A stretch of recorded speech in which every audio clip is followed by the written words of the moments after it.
everybody, and welcome back to another episode of the Lunatics Radio Hour podcast.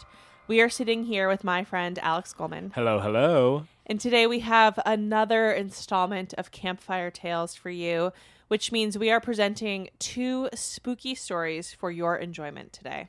Ooh, can't wait to sink my teeth into this batch. I feel like one thing that sort of bonds these 2 stories in different ways is this child-father relationship. Different versions, obviously, and totally different plots and storylines. But I'm just going to plant that seed before we read these 2 stories so that we can see how we feel about it after. Nice. Yeah. I'm just thinking about other father horror type things. I guess the thing that comes to mind. Oh, The Sixth Sense. I was going to say The Shining. Oh, and The Shining, yeah. But different. Oh, yeah. Different, totally different tellings. Or even Signs.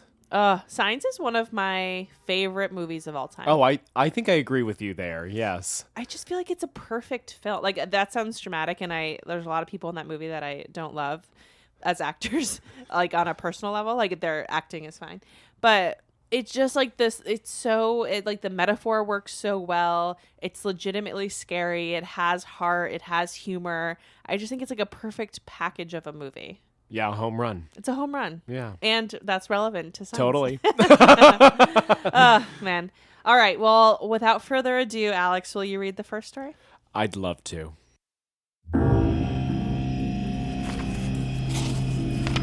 Shadows, written by John Hancock, read by Alex Goldman. Daddy? Yeah, honey? Jason briefly glanced at his 4-year-old daughter, Sarah, while scrolling through his newsfeed. The Shadow Man is back. It's just me she's seeing, his wife said as she got ready for work. I always check on her when I get home at night. I still think a nightlight is a good idea. She'll at least know it's you. If I remember, I'll buy one on my break. Becca gave him a quick kiss before grabbing her car keys. Tonight's the night I'm staying to help with inventory. I won't be home until after 2. Love you. Love you too. Drive safe. The storm is supposed to be bad.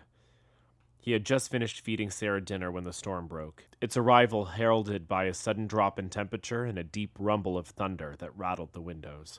They stood in the doorway, watching the rain cascade down in torrents. Gusts of wind made the trees shiver and sway, and lightning tore the night sky apart. Each flash illuminated the world with a brief, eerie glow. It was like a glimpse of war raging in heaven. With each growl of thunder, Sarah moved closer to him, and when the lights flickered briefly, she clung to his leg. Okay, time for bed, he said. Read me a book first, please. Yeah, but just one. Go and get your pajamas on and pick a book out. The lights flickered again. After she went upstairs, he went into the garage and searched the cabinets. He found 2 electric lanterns in one of them and toggled their on-off switches to ensure they worked. As he carried the lanterns into the house, the lights flickered once, twice, and then went out completely. His daughter began calling for him. It's just a power outage, Sarah, he called up the stairs. Stay in your room. I'll be up in a few minutes.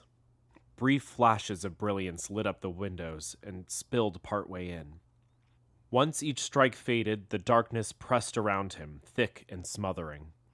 The house was quiet and still, with only the sound of rain drumming against the roof, and the occasional rumble of thunder breaking the silence. He placed one of the lanterns on the dining room table and turned on the other. Cocooned in its soft glow, he made a slow circuit through the downstairs. Only darkness and shadows fled from him, nothing else. When his daughter called for him again, he went up the stairs. So, what book did you pick out? Jason placed one lantern on her dresser and the other on top of her toy chest. The Wild Things. She held the book up. Sarah climbed onto his lap after he pulled the rocking chair closer to one of the lanterns. He quickly and perfunctorily read Where the Wild Things Are to her, pausing briefly at each page so she could look at the pictures. The sound of the rain had lessened, but gusts of wind caused the tree branches to tap and scratch at her windows, as if something wanted to be let in. Okay, time for bed. Jason slid her off his lap after he finished the book. You didn't howl. What?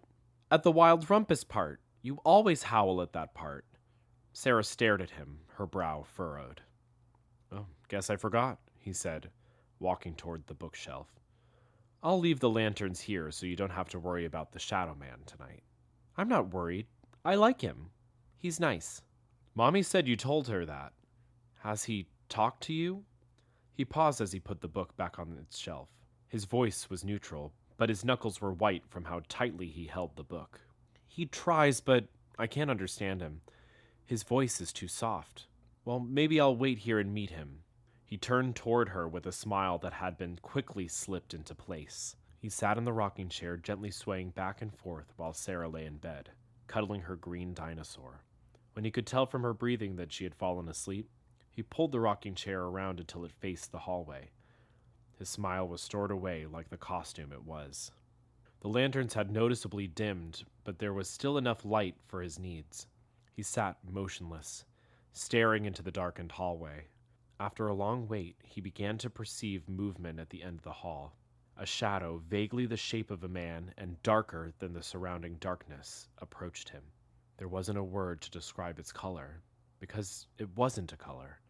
It was the absence of color. The figure stopped outside the doorway, just beyond the pale semicircle of light cast by the lanterns. You're persistent, I'll give you that. Jason stood and leaned against the door frame. The child must be pulling you back.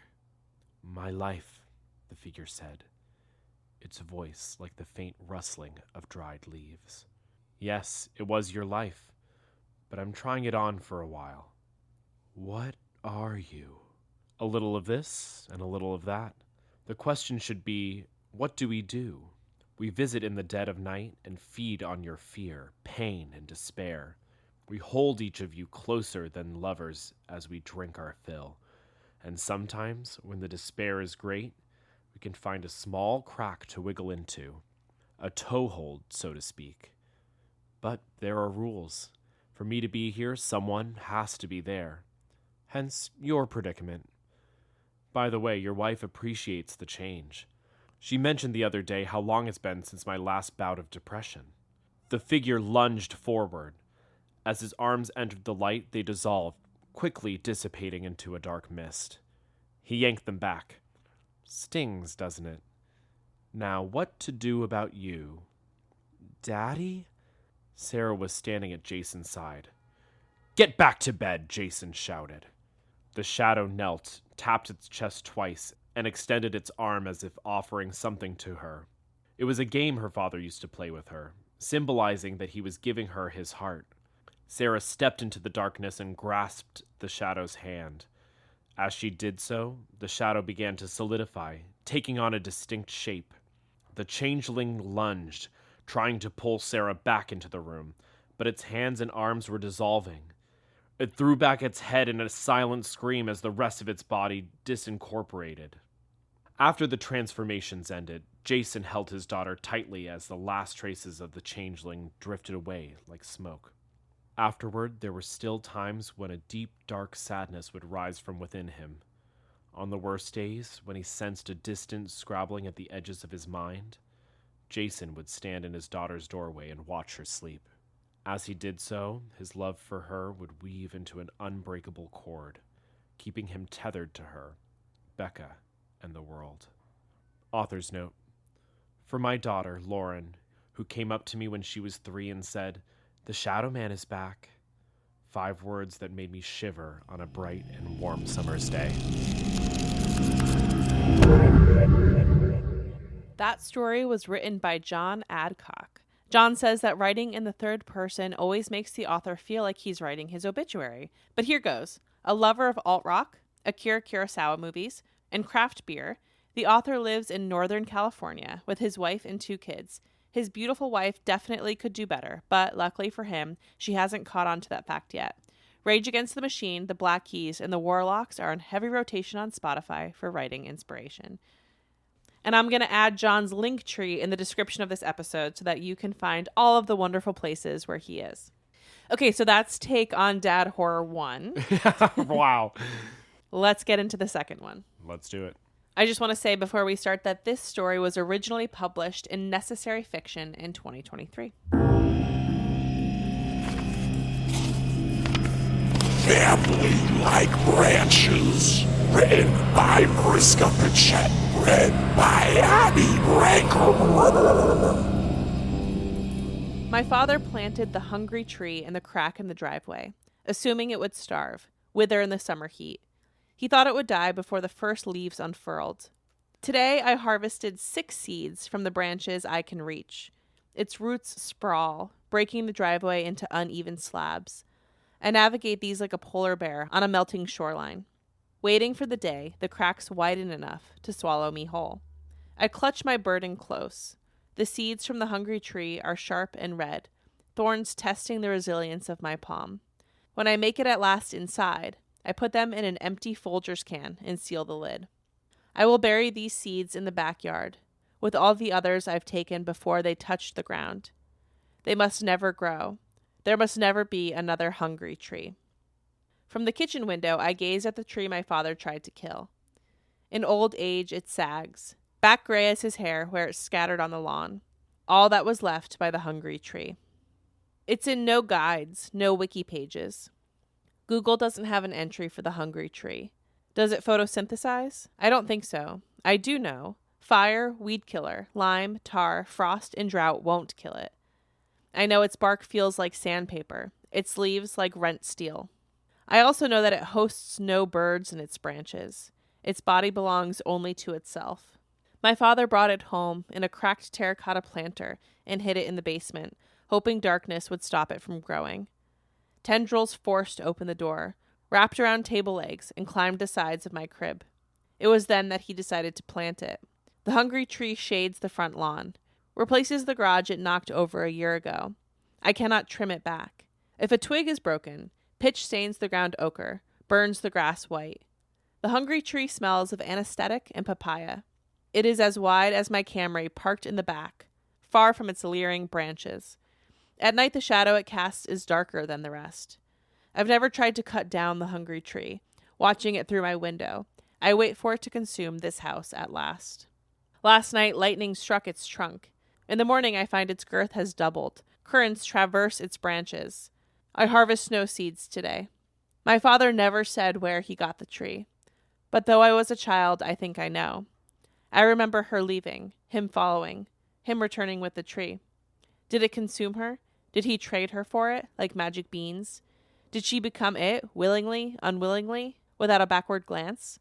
It fed on him, the day he vanished. The day he vanished, another branch grew.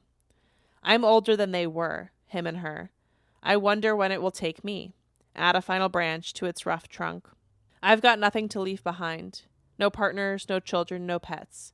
When I go, there will be no one left to sate it.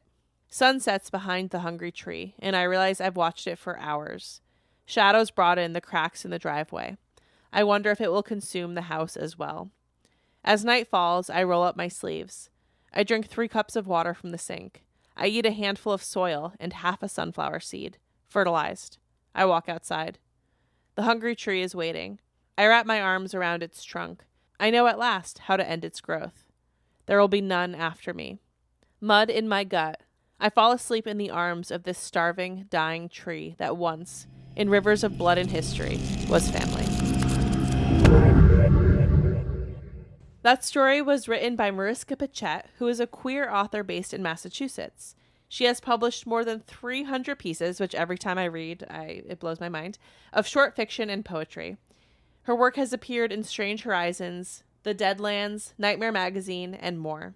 Their eco-horror novella, Every Dark Cloud, is out now from Ghost Orchard Press, and I will leave all of the links to follow Mariska on various social platforms and at their website in the description of this episode. Okay, I have to say that there's something about this story that reminds me so much, and not in a bad way, even though the story is a bit dark, of my family. Oh, yeah? Say more. Because there was this sycamore tree at my very first house that I lived in, which feels like this very ethereal, unreal place almost, because it was like surrounded by cornfields on all sides. It was like a very specific place and time. But there was a sycamore tree, and my dad did not plant it, I don't think, but he would, because it was massive, but he would climb it a lot. And eventually when we had to move houses, he like chopped down a piece of it to make our mailbox at our next house. Oh, cool. You took a bit of your house with you. Yeah. And I don't know. And the tree was like in the front yard near the driveway. There's just something about the way she writes about it that's reminds me of that. The other thing I'll say is that my dad was given like a seedling for an orange tree. I think from his dad. I think what happened was my grandpa lived in Florida and like sent oranges, and in the oranges there was like a seedling for like an orange tree. And my dad planted it, and every year we move it. I don't always participate because it's very heavy, but we move it like from the basement outside and inside depending on the keep season. It alive. Yeah, so I'm just like, oh, there's something about dads and trees, you know? Well, when I was born, my grandfather gifted my parents, well, me, I guess, a maple sapling to plant in our front yard. Yeah. Which was, I mean, it was amazing during the fall. You could see all the leaves changing colors, and I'd look out and be like, that's my tree. Yeah. Which was, there's something about, you're right, there is something about fathers and trees. Yeah. And yeah. Oh, it must have been sad when your parents sold their house to say goodbye. Well, the symbolism goes further. The tree did get sick and die before we ended up moving. So there's, I mean, psychotherapists analyze this, please. But we did have to chop it down prematurely. I understand. Yeah, it's the way of the world. Well, this was like a lovely unplanned through line between these two stories. Yeah. As always, Alex, thank you so much for joining us. Thank you for having me. We'll talk to you guys soon. Ta-ta.